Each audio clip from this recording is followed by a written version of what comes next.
I love anything where your feelings as a spectator remain, unresolved in perpetuity. Like, I think that there are too many films, there's too much architecture which sort of arrives at a foregone conclusion, and it doesn't continue to sort of evolve in your mental space. This is director Brady Corbet making a fascinating observation not just about storytelling in general, but also specifically about how to engage his latest movie, The Brutalist. A grand 3.5-hour journey towards a destination that raised more questions than it answered, and that complicated, rather than concluded, everything that came before. Uncle, you and Aunt Elizabeth once spoke for me. I speak for you now, and I'm honored. After the main antagonist seemingly evaporates, we jump ahead to 1980, where our struggling architect, now widowed, voiceless, and weary with age, is celebrated by his niece who reveals to us the supposedly true meaning of his work. No matter what the authors try and sell you, it is the destination, not the journey. What I don't know, it's like the core question of the movie for me now, is how much we are supposed to take her read of his works at face value. While some people discredited The Brutalist for disrupting their experience of what, at least during the first half, felt like an almost nostalgic return to classical cinema, a sweeping American tale reminiscent of The Godfather or Once Upon a Time in America, the disruption was there for a reason. It was a deliberate subversion of how stories generally convey their thematic essence. One thing that I'm very interested in is the dissemination of information in a film, Corbet said in another interview. With 99% of what I see these days, I know the themes from the first 2 or 3 minutes of the film, and when you already know what it is, it's not an exhilarating experience anymore. It's a bit long, but listen to the rest of his statement here, because I think this is absolutely crucial for understanding not so much the content of the ending, but rather the function of it. To completely disrupt everyone's comfort is actually an important part of the cinematic experience, he continued. Of course, when you disorient people, you can make some viewers quite upset.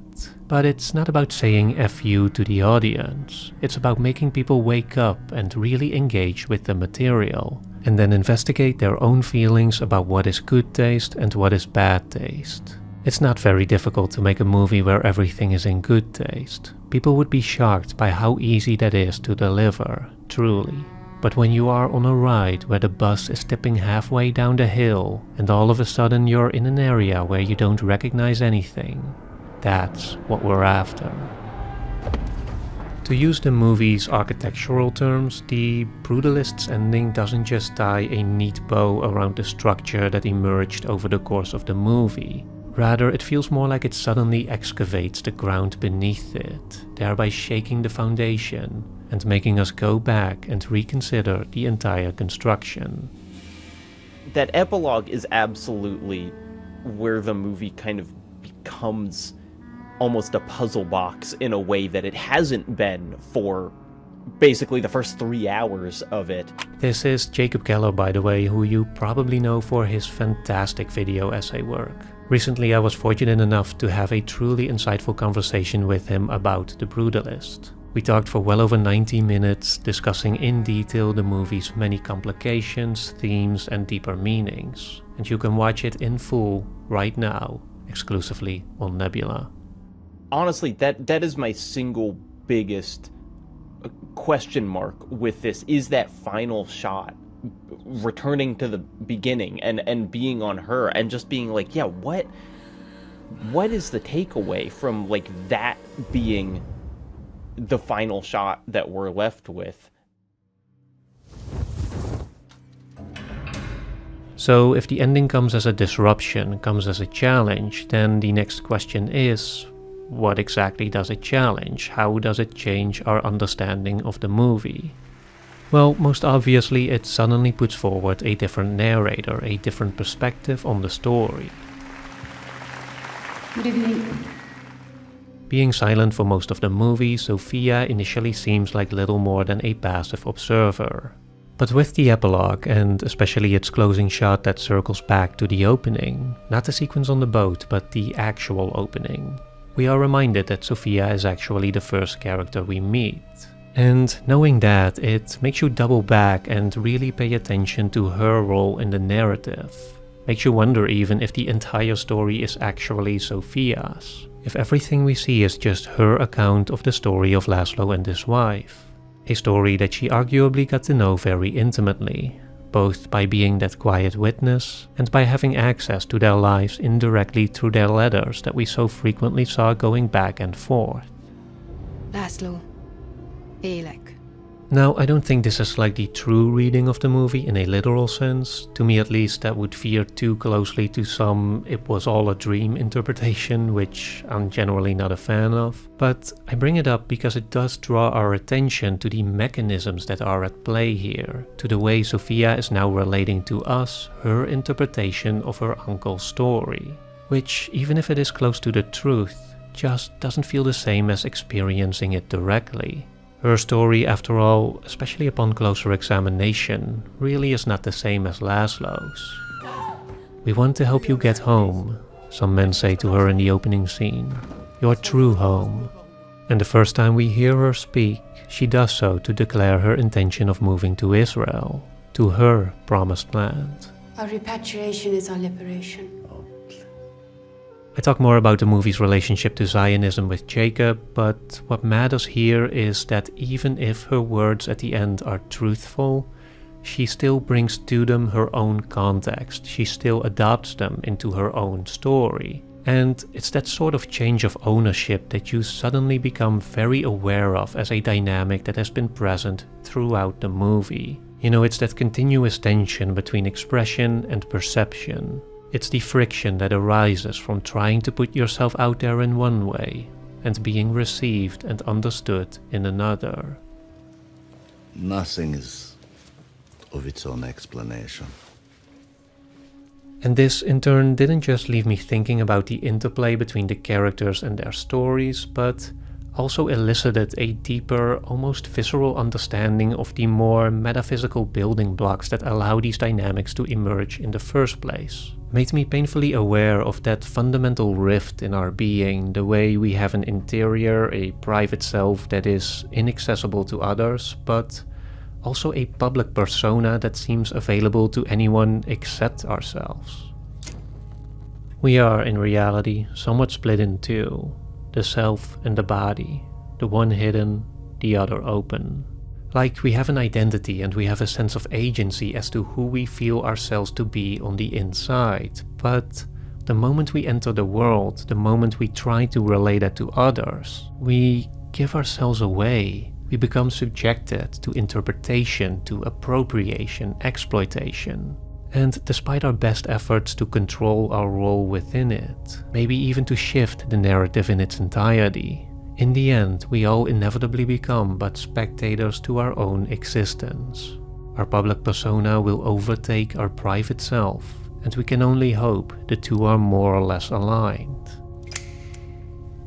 There is a passage in Ernest Becker's The Birth and Death of Meaning that I keep coming back to, and that I thought about once again after watching The Brutalist.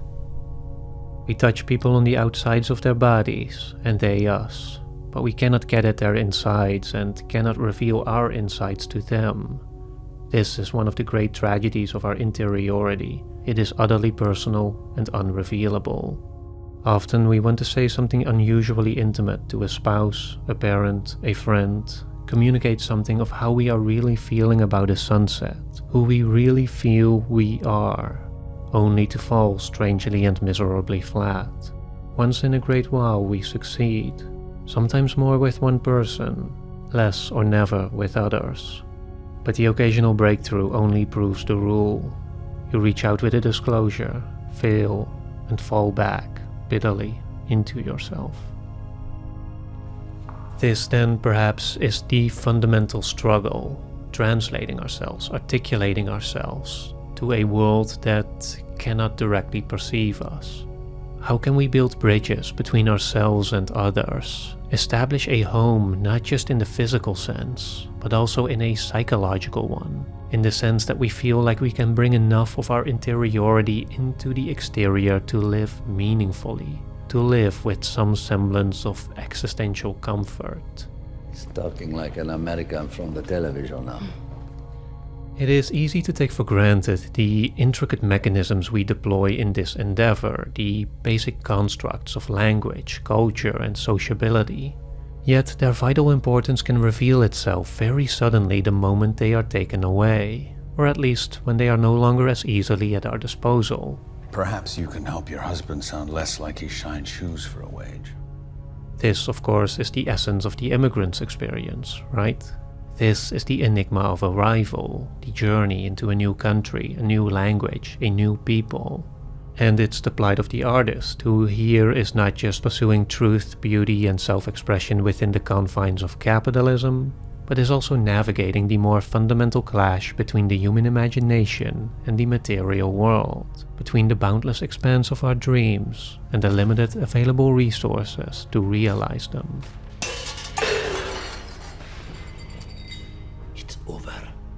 The world, it seems, is constantly pushing back against our pursuit of self-actualization, sometimes quietly, subtly, sometimes loudly and violently, but always so, always offering some kind of resistance, as if determined to keep us small, to erase us even. Who do you mean? The people here. They do not want us here. It heightens the otherwise mostly dormant awareness of what Becker refers to as man's basic animal fears.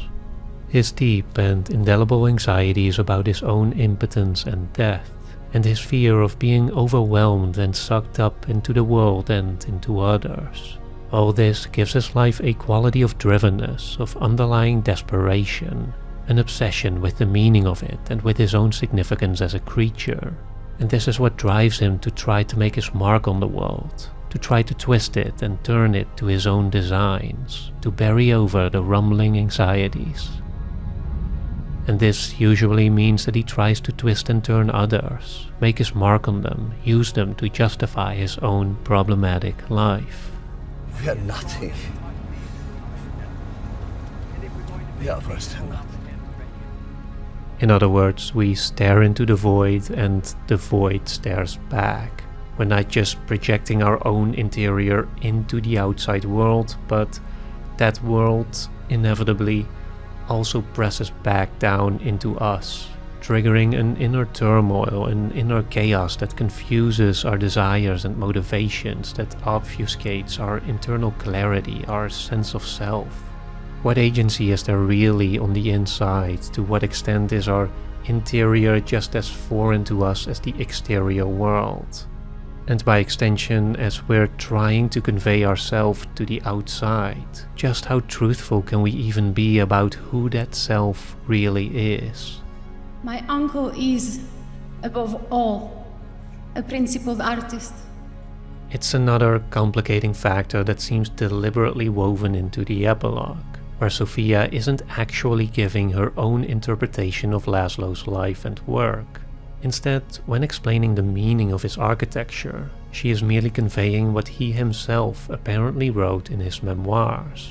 And when she delivers that final line, she is directly quoting what Laszlo himself supposedly said to her. Don't let anyone fool you, Zsofia. He would say to me as a struggling young mother. Again, you can wonder here to what extent she is distorting his words. You know, it's probably fair to assume she's not straight up lying, but even then she could be embellishing some things or recontextualizing them slightly. But for me, the more interesting question might be to what extent Laszlo was doing this to himself. Like, if he truly believed that the destination was all that mattered.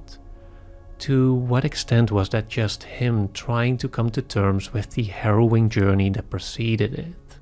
To what extent was that just him trying to give some meaning to the unfathomable suffering that he went through? In his memoirs, he described his designs as machines with no superfluous parts, that at their best, at his best, possessed an immovable core. a hardcore of beauty. When I went to go see The Brutalist a second time, it's these considerations that, for me, added a whole new layer of emotional resonance to the movie. My poor husband. God has been robbed of you. I no longer saw a man chasing the American dream. Rather, much more so than on my first viewing, I saw a broken man haunted by unreconcilable pain.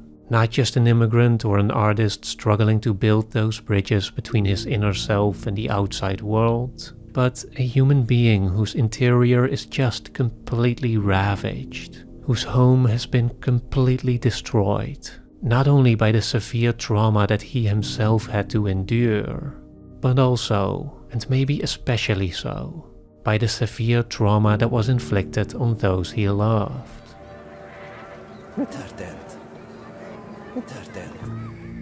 There is a natural terror to the idea of being inflicted with pain and trauma ourselves, but there's a whole different dimension that opens up when we imagine the suffering of our loved ones. To feel the agony of their pain, the anger of its injustice, especially when we ourselves feel helpless to do anything about it. My love, I cannot bear it anymore. I cannot bear it. After all, it's those we love and who love us who arguably form our most meaningful connection to reality and who become our true home in this world. They are the ones who see us, who understand us, and who, through their eyes, their voice, and their presence, come to reflect exactly that inner part of us that we longed to manifest outside of ourselves. The person reaches out naturally for a self beyond his own self in order to know who he is at all, in order to feel that he belongs in the universe. Love in this sense alleviates our existential anxieties, the feeling of separateness, of loneliness, sometimes quietly, subtly, sometimes loudly and passionately, like through what Becker called the most intimate merger given to organisms. Our self-consciousness vanishes. It merges with the body and with the self-consciousness and body of the partner. 4 fragments of existence melt into one unity, and things are no longer disjointed and grotesque. Everything is natural, functional, expressed as it should be, and so it is stilled and justified. Darling? But we also know from experience that things don't work so smoothly or unambiguously. The reason is not far to seek. It is right at the heart of the paradox of the creature. Sex is of the body, and the body is of death. In the epilogue, Sophia speaks of Laszlo's late wife, but it's unclear when exactly she passed away. It feels like another deliberate ambiguity designed to make you wonder about what happened and what it meant. Maybe they lived together for many more years as Laszlo rebuilt his career with Erzsébet at his side. Maybe she wasn't there at all. Maybe Erzsébet actually died that night in the hospital. Maybe her final confrontation with Harrison, a scene that already feels kind of dreamlike, was just a representation of how her passing enabled Laszlo to liberate himself from his abusive patron and to reorient himself to his true center, even if now there is only the memory of it. Transcending space and time so that he and Erzsébet would never be apart again. Either way, however much or however little he was able to restore, I can't help but feel that in the end, all that matters is that it was her love and her strength that rested at the foundation, and that his successful architectural career, above all else, is defined by the tragic understanding that he would gladly tear down every single building of his for one more moment with his beloved. I will follow you. I will follow you until I die. He is ultimately hopelessly devoted to his wife, and he's flawed and he's imperfect, but he does love her, perhaps even more than you realize, and that's what the epilogue is really about. Lastly, just to emphasize, the reason why The Brutalist was such a deeply moving experience for me, especially on that second viewing, was not because I felt like the ending had retroactively provided me with some kind of resolution or fulfillment. Again, it's not about the content here, it's about the function. And what the ending did for me was that it viscerally directed my attention, my emotions, my whole being towards those aspects of existence that you just can't wrap up neatly with some kind of unambiguous thematic statement. The Brutalist is a movie that really lets you sit with the irreconcilability of dreams and reality, of love and loss, meaning and trauma. It's about suffering wounds that never quite heal, being broken in ways that can never be fully repaired, and about the relentless passing of time that keeps taking and taking until it eventually takes everything.